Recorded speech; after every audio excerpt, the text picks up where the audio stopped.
우리 함께 하나님 말씀 같이 봉독하겠습니다. 일어나셔서 사도행전 2장 43절에서 47절의 말씀입니다. 교회 그만둔 교우들은 다 어디 갔는가? 같이 교독합니다.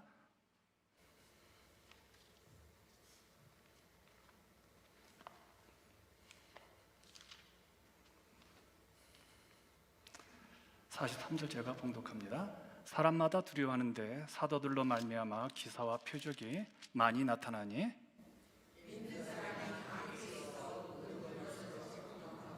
또 재산과 소유를 팔아 각 사람의 필요를 따라 나눠주며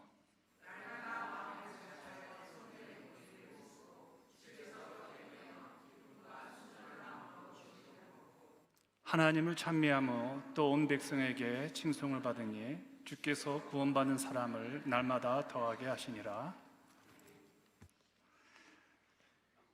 설교가 하나님의 음성이냐 아니면 사람의 목소리냐를 갖고 오늘날도 여전히 뜨겁게 갈등하고 있습니다. 여러분은 설교가 하나님의 음성으로 듣는 분들입니까? 아니면 사람의 소리로 듣는 분들입니까? 이건 굉장히 중요한 이야기입니다. 오늘날도 교회 안에서는 여전히 설교를 사람의 음성으로 듣고 이런저런 이야기들을 가지고 말들을 이제 끌어가는 것들을 보게 되어지면 여전히 오늘날에도 하나님의 음성을 듣는 분들과 사람의 음성을 듣는 분들이 계속 있다는 것이죠. 베드로의 설교 우리 지난주 들었습니다. 유대인들은 모두 마음에 이제 찔림을 이제 받았죠. 37절에 이런 말이 있었죠. 그들이 이 말을 듣고 마음에 찔러. 여기 찔리다는 말, 카다디소는 말바꿈에 움푹 파인 상태를 말합니다.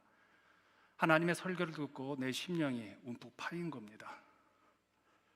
베드로의 설교가 듣는 이들에게 이 정도로 충격적이었다는 것이죠. 도대체 어떤 설교가 우리의 마음에 이런 일이 일어날까요? 여러분은 지금까지 신앙생활 하시면서 여러분의 심령에 말바꿈처럼 움푹 패인 그런 경험이 있으십니까? 베드로의 설교 내용은 이런 내용이었습니다. 너희가 십자가에 못 박아 죽인 나사렛 예수를 하나님께서 사망에 덧해서 풀어 살리시어 천지의 주제와 그리스도가 되게 하셨다라고 말을 합니다. 그들이 하나님의 아들 예수를 죽였다는 것이죠. 이런 설교 듣기 참 거북합니다.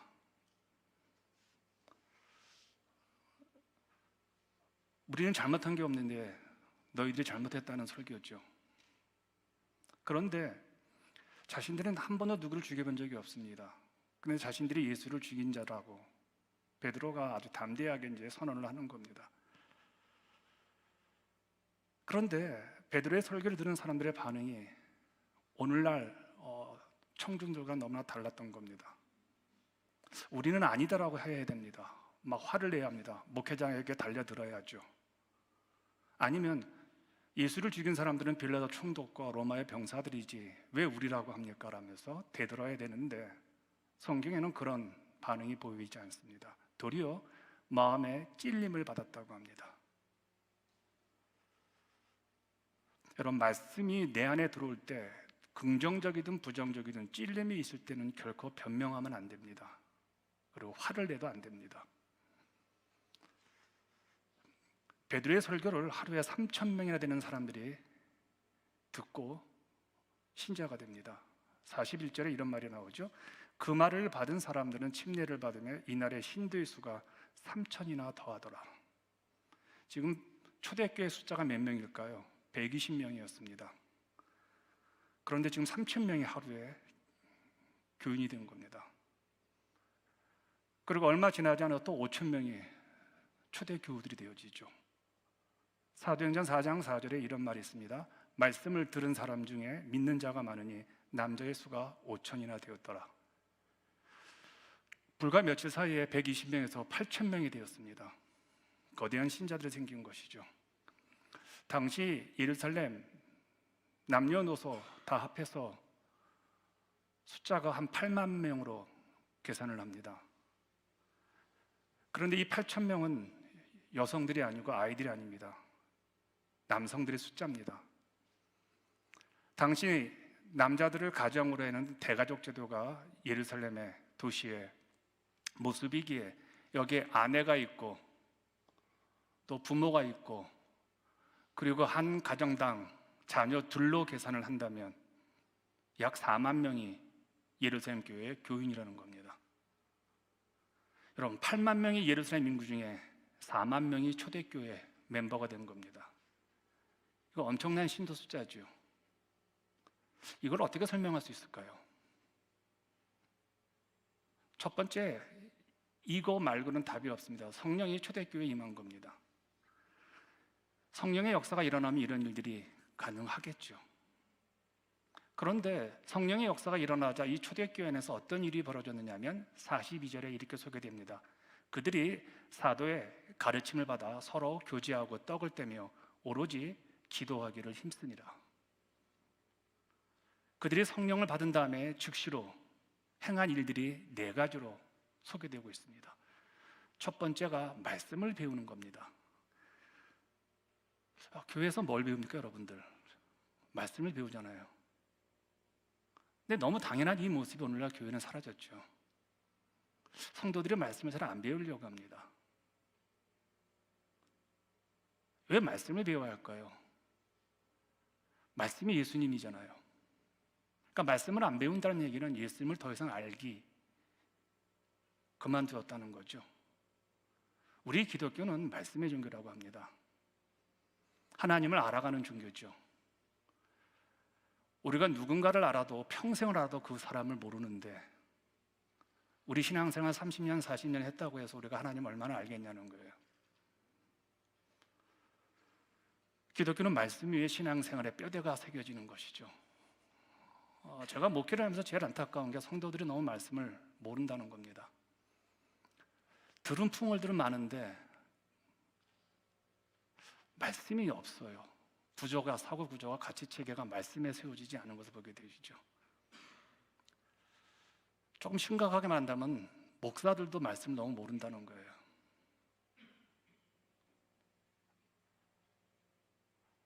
말씀이 없는 신앙생활은 여러분 물거품 같은 신앙생활이죠. 어떤 어려움에도 하나님 말씀에 기초한 신앙은 흔들리지 않습니다. 그리고 늘 하나님의 말씀으로 자신의 상황을 보지요. 내 눈으로 보지 않죠. 사람들의 눈으로 보지 않죠. 고통도 내 눈으로 보면 절망이지만 하나님의 시각을 가지고 어려움을 보니까 달라지죠. 그래서 말씀이 풍성하느냐 풍성치 못하느냐는 굉장히 중요한 신앙생활의 중요한 뼈대죠. 저는 개인적으로 하나님의 말씀을 배워가야 될 이유 중에 여러 가지가 있겠지만 우리의 눈을 바꾸는 작업이기 때문에 중요합니다. 우리의 시각에서 하나님의 시각으로 바꿔주는 게 말씀입니다. 하나님의 시각에서 나를 바라보고 세상을 바라본다면요, 삶은 전혀 다르게 보입니다. 그런데 우리의 시선을 갖고 우리 환경을 통해 우리의 삶을 볼 때는요, 하나님뿐만 아니라 세상에 대한 왜곡된 시각을 갖게 되어지죠. 그러니 우리 삶도 왜곡되게 보일 수밖에 없다는 거예요. 바울이 이런 말을 했습니다. 에베소 2장 6절에서 그리스도와 함께 앉아 있어. 누가요? 우리가 지금 하나님의 아들이 있는 하나님의 보좌 우편에 앉아 있다라고 말을 합니다. 근데 여러분 안 믿으시죠? 그럼 하나님 보좌 옆에 앉아서 뭘 보냐는 거예요. 우리는 순간이란 시각을 가지고 순간이란 조건에서 지금은 이 순간을 바라보지만 하나님 보좌에 앉아 있으면요, 영원한 시각에서 오늘 순간을 바라봅니다. 달라지죠. 고통도 달라지고 삶의 어려움도 달라지죠. 하나님께서는 영혼의 시각에서 우리의 삶을 바라보신다면 우리도 하나님 보좌 우편에 앉아 계신 예수 그리스도 옆에 앉으셔서 오늘 우리의 삶을 영혼의 시각에서 바라본다면요, 지금 당하는 고통, 지금 당하는 어려움, 환난, 빈곤한 삶, 가난한 삶 달라지겠죠. 영혼의 시각에서 바라보니까. 그리고 나를 택하신 분이 누구라고요? 만세전에 하나님께 택하셨다면 왜 택하셨을까? 달라지잖아요. 이게 말씀에 다 있다라는 거예요. 비록 우리가 겪는 일들이 당혹스럽고 혹시 그것이 오늘 절망에 이른 오늘일 수도, 그리고 인생의 모든 순간들까지도 하나님의 시각에서 바라본다면 하나님의 목적을 이루는 매우 중요한 삶의 상황이라는 겁니다. 우리의 인격이 계속 나날이 그분의 은혜와 도움으로 바뀐다는 사실을 발견하게 되어지죠.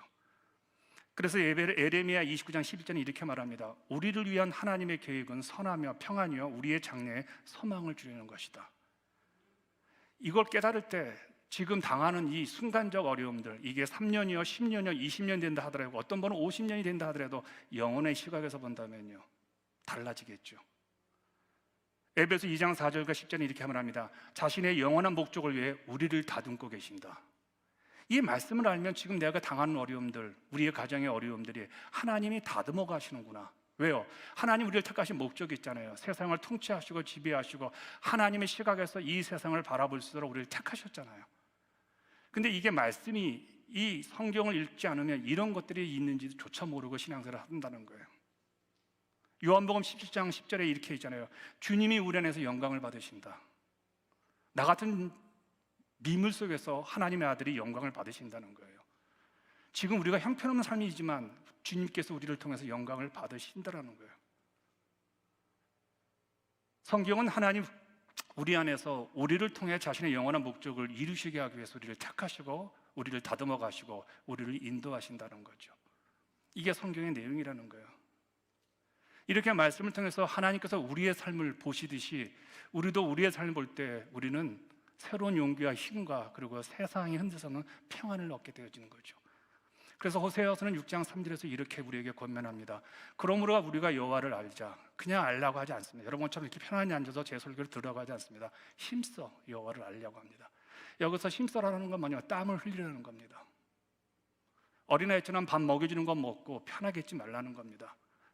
근데 그 여호와를 힘써 알겠던 어떤 일이 벌어지냐? 그가 나타나신다고 합니다. 새벽빛같이, 새벽의 어두운 그런 새벽의 빛으로 예수께서 우리 삶 가운데 나타나시고 어김없이 우리가 필요할 때 비를 내려주시는 분, 그것도 이른 비, 늦은 비. 그냥 편하게 세월 가면 예수가 알아지겠지, 성경이 알아지겠지,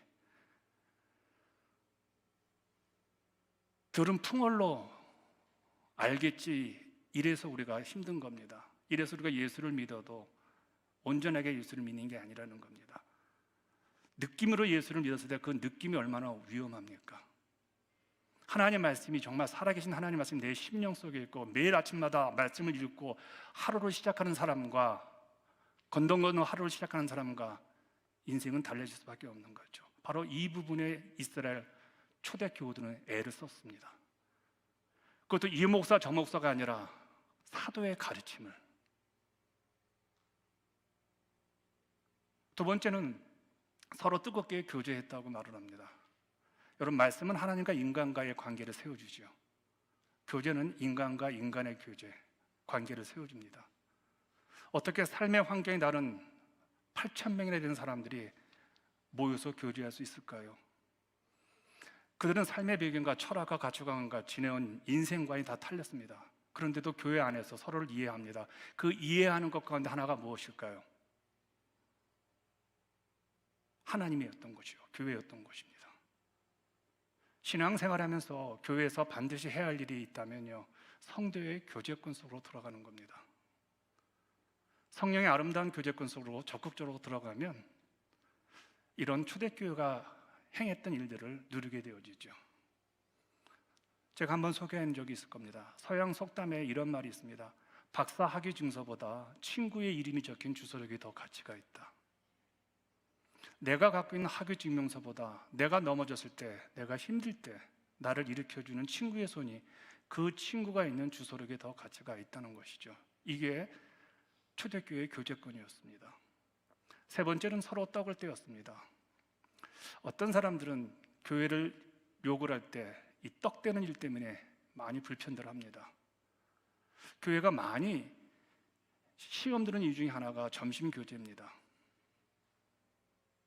매일 하자, 한 달에 한 번씩 하자, 2주에 한 번씩 하자, 뭘 먹느냐, 왜 우리만 하느냐, 굉장히 말이 많죠. 그래서 결론은 어떻게 됩니까? 먹는 일은 물질적인 일이니까 교회가 등한시해도 된다고 얘기합니다. 기도하고 말씀 듣고 가난한 자 도우면 되지, 그 돈 가지고 선교하면 되지라고 하죠.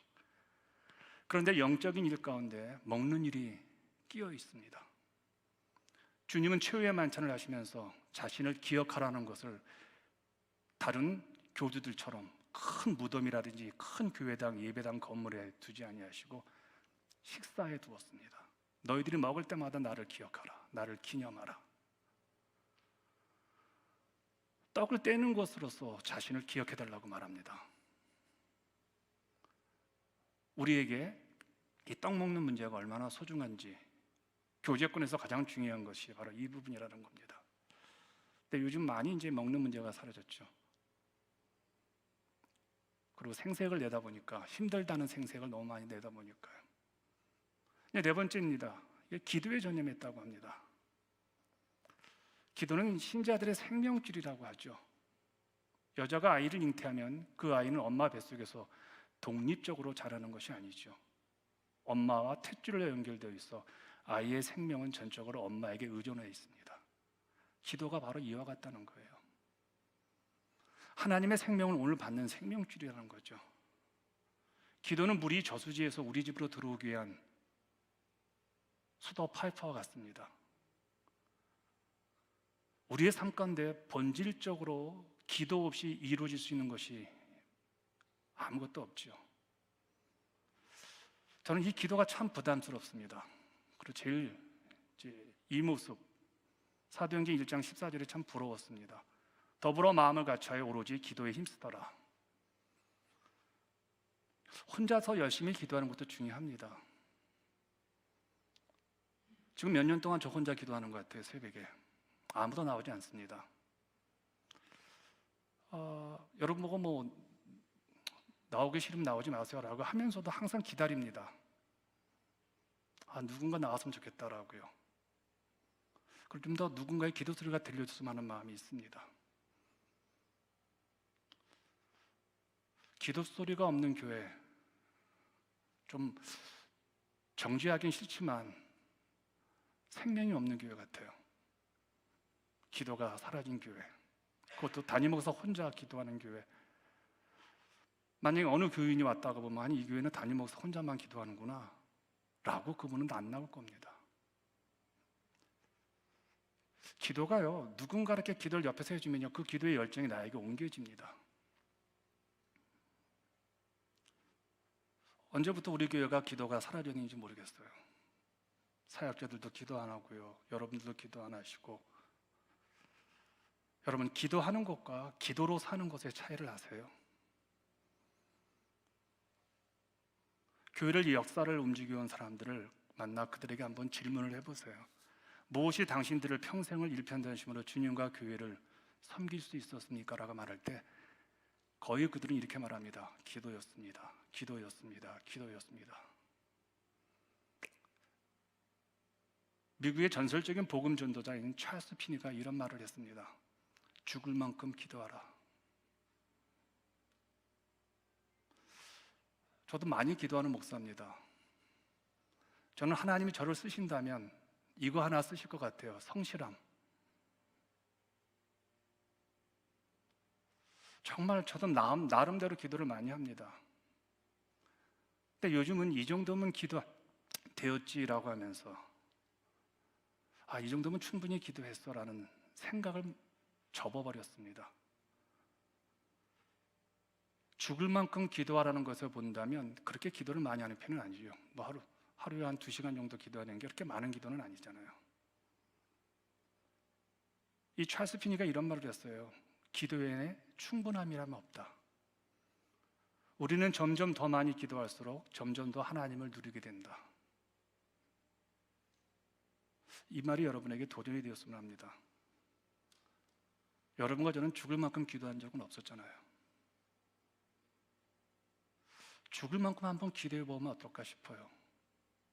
교회를 위해서, 하나님 나라를 위해서.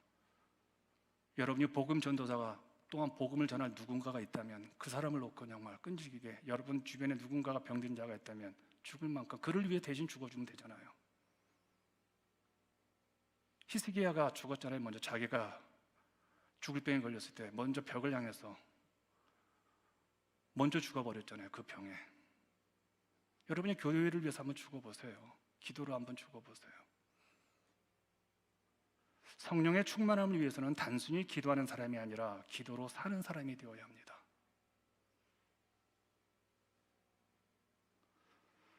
오순절날에 탄생한 초대교회의 모습은 이 네 가지의 힘을 쏟았습니다. 교회는 단순해야 될 것 같아요. 근데 두 번째, 이렇게 단순한 당시 초대교원들의 이런 생활 양식은 예루살렘 교회에 굉장한 큰 충격을 주었습니다. 43절입니다. 사람마다 두려워하는데 사도들로 인하여 기사와 표적이 많이 나타나니. 여기에 두려워한다는 단어를 주목해 보십시오. 이건 단순한 무서움이 아닌 초대교우들의 경건한 삶에 대한 신비한 신앙생활에 대한, 아니 신비란 단어 취소합니다. 정말 일편단심으로 거룩을 지향하는 이런 모습에 대한 경외감이 생긴 거예요. 세상에 그들을 보고 정말 저들은 살아있는 하나님을 사랑하는 사람들이라고 이런 경외감을 그들이 느낀 거예요. 이것은 특별한 신앙의 사람들에게만 나타나는 현상은 아니었던 것 같아요. 여러분, 사도들은 그럴 수 있어요. 믿음 좋은 집사님들 그럴 수 있어요. 그런데 초대교회는 사도들과 안수 집사들만 이런 경외감으로 산 게 아니라 모든 교우들이 이렇게 살았다고 말을 합니다. 초대교우들의 별명이 있습니다. 굉장히 유명한 별명이에요. 사도행전 17장 6절을 보시면 천하를 어지럽게 하던 이 사람들이, 영어를 보니까 더 훨씬 이해가 쉽습니다. upside down입니다. 세상을 유동케 하는 자들, 위의 것이 아래로 내려오고 아래 것이 위로 올려가는 것을 만들어내는 사람들이라는 뜻이에요. 하늘의 것들이 이 땅에 내려와서 그들을 통해서 보여주는 거예요. 사랑과 자비와 은혜와 희생과 헌신과 충성과 일편단심과 끝없이 자기를 죽이는 사람들의 모습, 이거는 천사들 말고는 볼 수 없는 그 모습이 이 땅에 있는 이 초대교인들에게 나타난 거예요. 그리고 이 땅에 있는 것들이 막 하늘로 올라가는 거예요. 더러움들이, 추악한 것들이, 음란한 것들이, 시기와 질투와 미움과 편가름과 원망과 이게 막 하늘로 올라가는 거예요. 하늘에 신령한 것들은 땅으로 내려오고 이 땅에 더러운 것들은 하늘로 올라가는, 이게 어떻게 가능하냐는 거죠. 이 땅의 기준으로서는 도저히 살 수 없는 삶들이 이 초대교회에 일어났다는 거예요. 이들은 세상을 어지럽히는 게 다른 것 갖고 어지럽힌 게 아니라 하나님 말씀을 가지고 어지럽힌 거예요. 이런 분들이 가자마자 가는 곳마다 사람들이 경외감을 갖는 거예요. 어떻게 저렇게 살 수 있을까? 여러분, 초대교회는 아름다운 건물도 없었습니다. 학벌 있는 사람도 없었죠. 돈 많은 사람도 없었어요. 그들이 가진 유일한 무기가 있다면 하나님 말씀이었습니다. 성령 하나님이셨죠. 근데 이게 굉장히 중요해요. 이들은 세상에 가지고 없는, 세상에 절대로 가질 수 없는 그 성령님을 가졌어요. 이걸 그들은 세상에 전해주었던 거예요.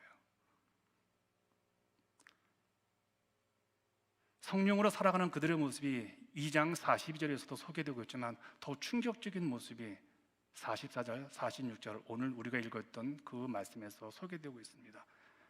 너무 놀라운 거예요.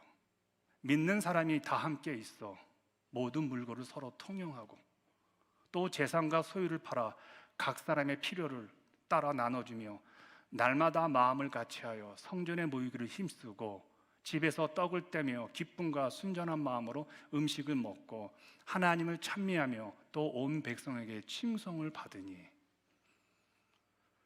어떤 사람은 이 구절을 가지고요, 공산주의 사회의 모델이라고 말을 합니다. 근데 아니죠. 이것은 공산주의 모델과는 너무나 차원이 다릅니다. 공산주의는 총과 칼로 강압적으로 이러한 사회를 의도적으로 만드는 것이죠. 그러나 초대교회는 은혜가 들어오니까 자발적으로 이러한 공동체를 만든 거예요. 여러분, 은혜가 들어오면요, 이렇게 살아요. 성도를 위해서, 하나님을 위해서 아까운 내가 먹어야 될, 내가 입어야 될 내 재물이지만 기꺼이 나의 것을 하나님께 드리는 거예요. 하나님의 은혜가 감동되어서 전 재산을 아까워하지 않고 하나님께 드리는 거예요. 그리고 교회 성도들의 필요를 보면서 조금 여유가 있는 분들이 그 성도들에게 나눠주는 거예요.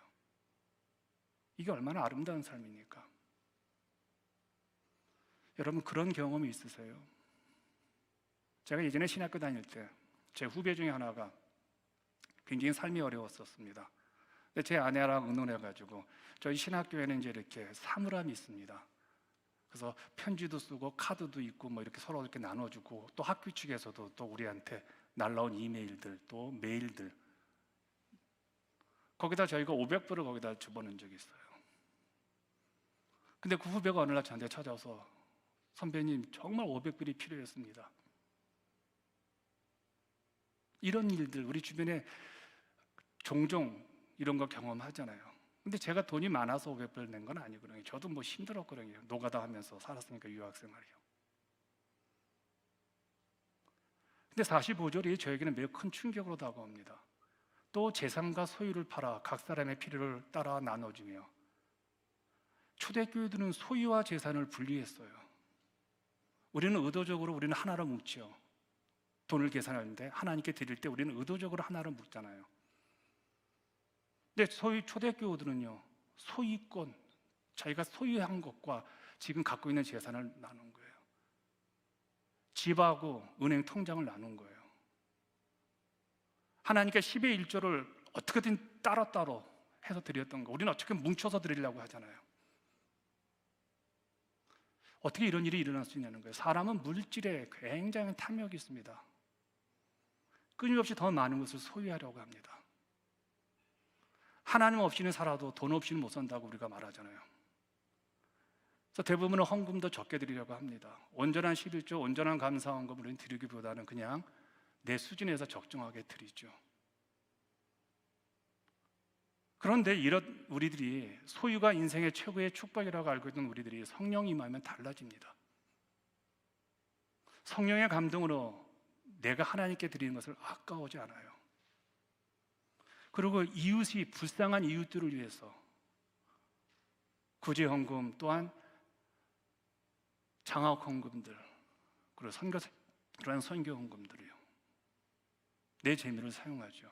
재물이란 내가 쓰는 거기 위해서 하나님 주신 것이 아니라, 재물이란, 재물의 용도는 다릅니다. 필요한 사람들에게 나눠주라고 하나님 주신 거거든요. 많든 적든요. 그게 신자의 재물가 아니거든요. 우리가 진정으로 거듭난 사람인지 아닌지를 확인하는 것은 돈의 사용을 보면 알게 되겠죠. 존 웨슬리 목사님은 돈 설교를 무지하게 많이 한 목사님입니다. 감리교 창시자. 그분은 거의 99%가 돈 설교입니다. 하루는 존 웨슬리 목사님이 설교를 하고 끝났는데, 그 동네에서 가장 부자로 소문난 한 성도가 인상을 팍 쓰면서 설교를 듣고 있었습니다. 처음부터 끝까지 돈에 대한 이야기였습니다. 존 웨슬리 목사님이 돈을 사랑해서가 아니라, 돈이란 나누는 겁니다라는 것에 철학이 있었기 때문에, 성경적 가치관에 공감했기 때문에요. 설교가 끝나고 난 다음에, 예배가 마치고 난 다음에 존 웨슬리 목사님이 그 부자에게 물었다고 합니다. 오늘 설교가 불편했습니까? 그랬더니 그분이 그렇게 말했대요. 예, 불편했습니다. 무지하게 교회를 박차고 떠나고 싶었습니다. 그런데 왜 박차고 떠나지 않았습니까? 그랬더니, 나처럼 돈에 대해서 애정이 있고 절대로 한 푼도 안 주려는 사람들은 저런 소리 들어야 합니다. 누군가는 저 소리를 해줘야 되지 않습니까? 이런 성도가 있는 교회에게 하나님이 축복을 초대교회에 주셨습니다. 47절을 보시면요, 또 온 백성에게 칭송을 받으니 주께서 구원받는 사람이 날마다 더하게 하시니라. 여러분, 이렇게 사는데 하나님께서 이 교회를 칭찬 안 하겠냐는 거예요. 이렇게 뜨겁게 기도하고 말씀을 사모하고, 또한 자신의 것들을 교인들과 통용하고 나누는데, 이런 교회를 하나님 축복 안 하시겠냐는 거예요. 이런 성도들이 모인 교회를 세상 사람들이, 예루살렘 주민들이 존경심을 안 갖겠냐는 거예요. 아, 저 교회는 정말 살아있는 하나님이 계신 곳이다라고 칭찬을 안 겠냐는 거예요. 이렇게 초대교회는 120명에서 8,000명으로 바로 이 과정을 통해서 성장했던 겁니다. 사도행전의 이 부흥은 저같이 교회 성장을 전공한 학자 같은 저 같은 사람도 상상 설명이 불가능한 거죠. 그러나 이 답이죠. 성령을 받은 교회는 이럴 수밖에 없다는 거죠. 그래서 성경은 바른 교회, 건강한 교회는 성장한다는 게 성경의 도식입니다. 그럼 바른 교회는 어떤 겁니까? 설교가 바르게 행해지고 그 설교에 이렇게 오늘 초대교회처럼 방언하는 교회라는 거예요. 삶의 변화가 일어나고 하나님 말씀이라면 어떻든 실천하려고 노력하고, 그러자 이 지역에서 칭찬을 듣습니다. 그러자 성도들이 몰려들기 시작하는 거죠. 하나님께 사람을 보내주셨다고 하죠. 그런데 제가 충격을 받은 겁니다. 세 번째입니다. 그 많던 교우들은 다 어디로 갔습니까?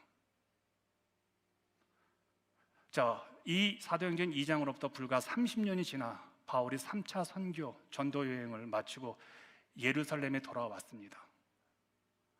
아무도, 한 사람도 사도 바울을 영접치 않았습니다.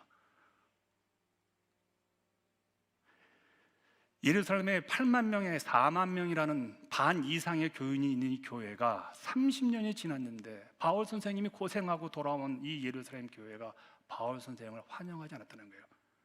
식사 한번 대접한 사람이 없는 거예요.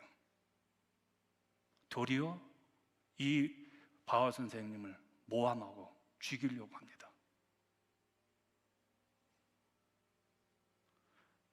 더 충격인 것은요, 성도들 가운데 어느 누구간의 위기에 빠진 바울 목사님을 도와준 사람이 하나도 없다라는 거예요.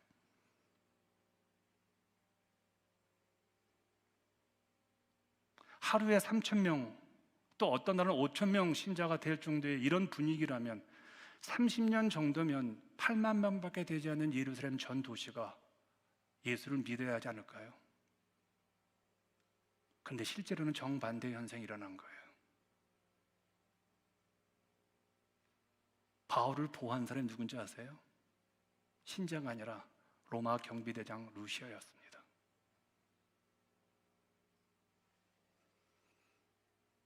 그 많은 교우들은 다 어디 갔을까요?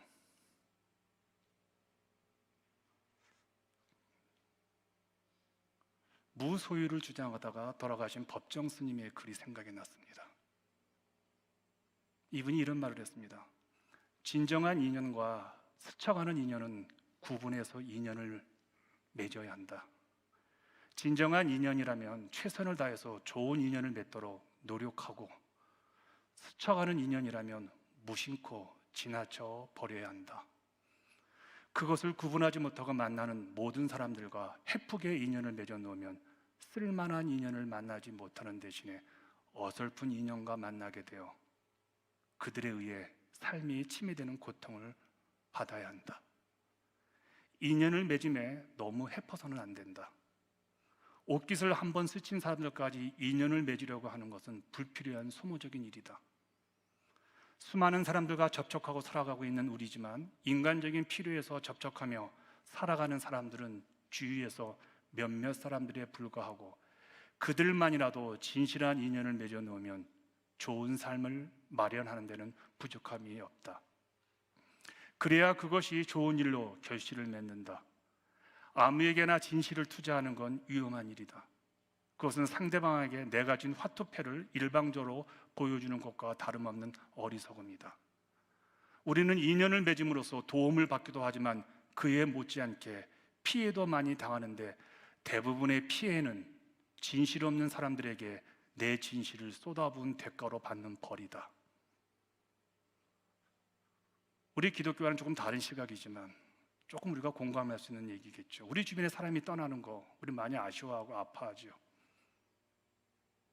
그런데 저는 이 불교식의 일은 처음보다는 다른 각도에서 그 성도들이 떠난 것을 제가 발견했습니다. 오늘 원문을 보니까 이 구원받은 8,000명을 푸시게라는 단어로 표현했습니다. 푸시게. 이 단어 헬라어에서 어떤 때 쓰느냐면요, 성도의 의미가 아니에요. 진실한 신자의 의미가 아니에요. 단순히 생명을 지닌 사람, 그냥 사람으로 묘사할 때 쓰는 단어가 푸시게예요. 그러니까 본문이 이렇게 표현한 것은요, 그들은 단순히 생명이 있는 자들이라는 거예요. 제자가 아니라는 거예요. 단순히 그냥 침례를 받고 그냥 성경 공부하고 기도 모임에 참석했는데 이 사람들을 질 높은 성도, 수준 높은 제자로 보기에는 앞으로 두고 봐야 한다는 사도행전의 저자 누가의 유보적 태도로서 푸시가라고 붙여놓은 거예요. 왜 사도행전의 저자인 누가는 이 사람들을 신자라고 하지 않고 성도라고 하지 않냐고 단순히 숨을 쉬는 인간들로 이렇게 묘사했을까요? 왜 교회 교인이라고 얘기하지 않았냐는 거예요. 그런데 사도행전의 저자 누가의 이 유보 판단은 옳았죠. 이들은 다 떠났어요, 교회를. 푸시게였으니까요. 제자가 아니잖아요. 불과 30년 후 이들은 초대교회에 남아있지 않았습니다. 그들은 교회에 나왔습니다. 예배를 드렸습니다. 안수 집사가 되었고 권사가 되었고 집사가 되었고 교회에서 어느 경우는 사역자가 될 수도 있겠죠. 그런데 이들은 하나님의 진정한 제자로 성숙한 수준 높은 길로 계속 30년 동안 위로 올라가지 않냐고 멈춰버리고 그러다 초대교회에서 일어난 다양한 사건들 속에서 시험받고 상처받아서 교회를 떠나버린 거예요. 우리가 확인하고 지킬 영적 교훈입니다. 여러분, 신앙의 동기는 집단적일 수 있지만 그리스도와 연합하는 신앙의 질과 수준은 철저하게 개인적입니다. 우리는 군중 심리로 신앙생활을 할 수 있습니다. 예배 때 흥겹게 성경 공부도 다른 사람들이 할 수 있으니까 하니까 우리가 따라갈 수 있습니다. 기도 모임도 다른 사람이 하니까 그래도 내가 교회 직분자인데라고 하면서 나옵니다. 그러나 그것은 단지 동기일 뿐 이후에는 다른 사람들이 하는 것처럼 군중 심리로 가면 안 됩니다. 이제는 개인적으로 하나님과 나와의 관계를 끌어가셔야 합니다. 양승원 목사가 어떻게 보든 주변 성도가 어떻게 보든 그건 그렇게 중요하지 않습니다. 내 신앙과 내 수준은 내가 잘합니다. 나보다 나를 더 잘하는 사람은 없겠죠. 내가 지금 신앙생활 잘하고 있는지 기도생활 잘하고 있는지 하나님 보시기에 내가 예수를 잘 믿는 것인지는 나보다 더 잘하는 사람은 없습니다. 개인적으로 하나님과의 수직적인 관계를 강화하셔야 합니다. 세상을 살리는 주님의 도구로 쓰임받는 사람은 자기를 상실한 푸시게 수천 명의 군중이 아니라 홀로 깨어있는 한 사람, 주님의 사람만이, 주님의 제자만이 이 일을 가능하다는 거예요. 똑같이 그리스도인이라 불려줘도요, 하나님과의 개인적인 관계를 얼마나 깊게 하느냐에 따라서 단순히 군중으로 불릴 수도 있고 주님의 제자로도 불릴 수 있다는 거예요.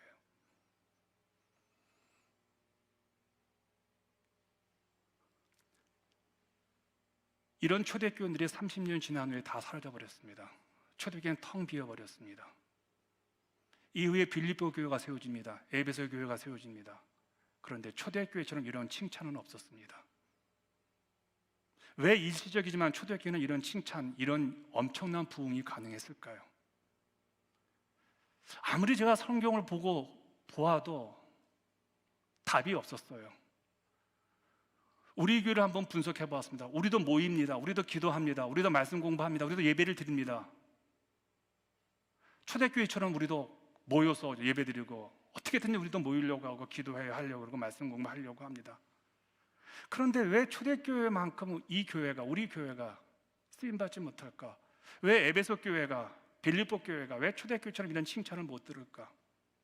왜 이 동네에 있는 가장 큰 교회들, 이 동네에 있는 오래된 우리 교회 같은 오래된 교회들이 왜 칭찬을 못 들을까? 왜 같이 예배드리고 기도하고 집사도 세우고 권사도 세우고 목회자들도 있고 하는데 왜 초대교회처럼 칭찬을 왜 그들과 똑같이 하는데 왜 그랬을까? 이것 때문에 그런 것 같아요. 초대교우들 이 30년 후면 다 떠났지만 그럼에도 불구하고 이런 칭찬을 들었던 예루살렘 이 초대교회는 이것 때문에 가능했던 것 같아요. 이거 하나가 종말 신앙이 있었던 것 같아요.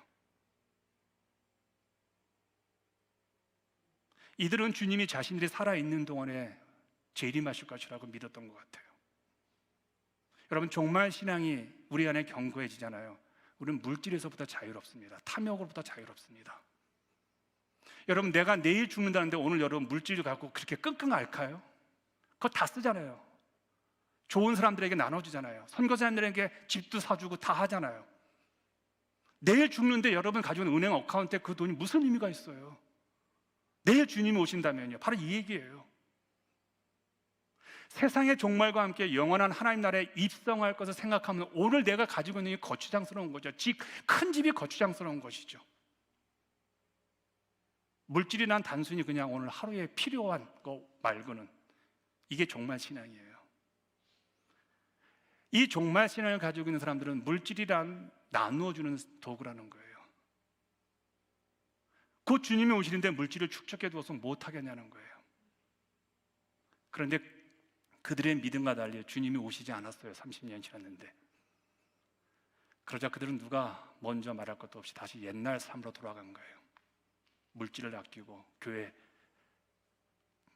늘 매일 모였는데 이제부터 교회 한 달에 한 번 다 나가는 거예요. 뭘 교회 와서 봉사했는데 30년 동안 했는데 주님이 안 오시는 거예요. 여러분, 이 교회에서 30년 봉사하신 분도 있을 거예요. 10년 봉사하신 분도 있을 거예요. 그다음 멈춘 분들이 있을 거예요. 뭐 여러 가지 이유가 있겠죠. 똑같이 예전으로 돌아가 버리는 거예요.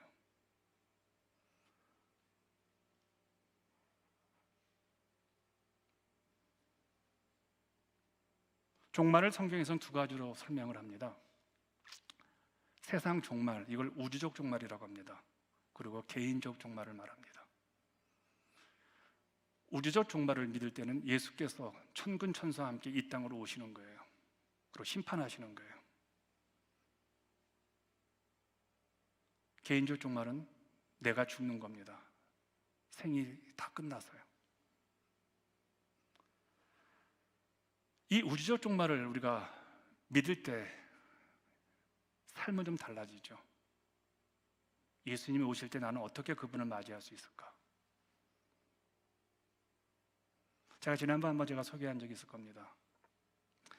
나이 들어가니까 이제 주님을 만날 날이 가까운다고 생각하니까 이렇게 예수를 믿어서는 안 되겠구나 싶은 생각이 자꾸 들어요.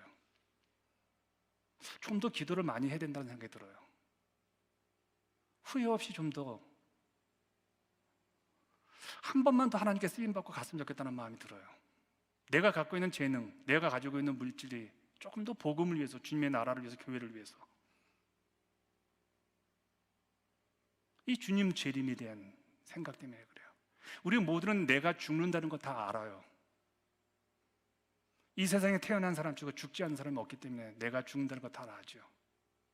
근데 여러분, 내가 죽지 않아도 세상 끝날이 갑자기 파국으로 다가오는 날이 온다는 거예요. 이게 이제 우주적 종말이에요. 이게 우리에게 무서운 거예요. 이것 때문에 우리가 긴장하며 사는 거예요.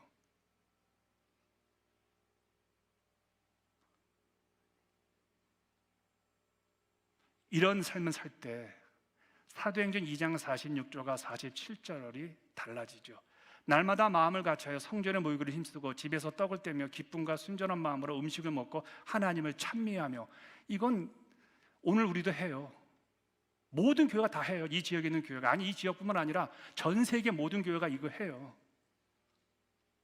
그런데 이걸 못해요. 44절과 45절이요. 믿는 사람이 다 함께해서 모든 물건을 서로 통용하고 또 재산과 소유를 팔아 각 사람의 필요를 따라 나눠주며. 여러분이 가지고 있는 모든 것들을 팔으라는 얘기가 아니에요. 관심을 말하는 거예요. 노력을 하자는 거예요. 조금 더 이기적 탐닉에서 벗어나서 하나님의 나라를 위해서 내가 쓰임받을 수 있는 그 길에 들어가자는 얘기예요. 초대교회를 이야기할 때 가장 큰 특징이 유무상통의 삶이라는 거예요. 오늘날 교회가 칭찬을 듣지 못하고 비난을 받는 이유가 이 얘기잖아요. 오늘날 교회가 가장 크게 땅에 떨어진 이유가 이잖아요. 재정을 함부로 쓰잖아요. 목사가 사기치고 목사가 교회 돈을, 이게 교회가 얼마나 크게 욕을 먹는 이유 중에 하나예요. 그런데 초대교회는 이런 일이 없었던 거예요. 어떤 성도가 있었습니다. 초대교회 이 놀라운 말씀 듣고 나는 집에 한 채만 있어도 되니까 나머지 한 채는 하나님께 바칩니다. 선교사님들을 위해서 미션홈으로 사용해 주십시오. 이 동네 몇 교회들이 미션홈이 이렇게 생긴 거잖아요. 한 성도에. 이거 누가 시켜서 한 일일까요? 이걸 누가 강요해서 합니까? 아니죠. 내가 변화된 증거로서 이게 나타나는 거예요. 저는 우리 교회가 이런 성도를 한두 명만 나와도 우리에겐 달라진다는 생각이 들어요. 성령이 충만하면 우리의 눈에 영적 가치가 보이잖아요. 근데 성령이 충만하려면 육적 가치로 세상을 보게 되잖아요. 그래서 성령이 충만하면 나의 육적인 가치를 자꾸 영적인 가치로 전환시키는 거예요. 인생이 자꾸 세상적 가치가 바뀌는 거예요. 챔버스가 이런 말을 합니다. 이웃을 위해서 찢겨진 빵과 부어주는 포도주의 삶을 사십시오. 근데 그분이 더 중요한 재미난 얘기를 했어요. 이웃을 위해서 신발 털이게. 여러분 집에 교회 들어오실 때 매트 있죠? 발 털고 들어오는 것처럼 우리가 그런 인생을 살라는 거예요. 교회가. 이게 성도의 본질적인 삶이라는 거죠. 설교를 맺습니다. 오늘 설교는 초대교회에 실제로 일어났던 일이에요. 제가 만들어낸 얘기 아니에요. 그들이 할 수만 있었다면 우리도 할 수 있는 거죠. 단 전제 조건이 있겠죠. 성령이 우리 안에 들어오시면요. 그래서 교회를 성령의 공동체라고 하는 거예요. 성령의 사람 한두 명만 있어도 교회는 엄청난 역사를 일으킵니다. 이 버지니아를 바꿔놓을 수 있다는 거예요. 저는 우리 교회 가운데서 이런 초대교회 이런 것에 감동이 되어서 내 인생도 한번 저렇게 쓰임받았으면 하는 분이 나와서 이 교회를 통해서 하나님의 역사가 나타나는, 칭찬 들어서 저 교회는 저런 교회라고 해서 하나님께서 사람들을 더하시는 역사, 우리가 소망하는 그런 일들이 일어나기를 소망합니다. 기도합니다.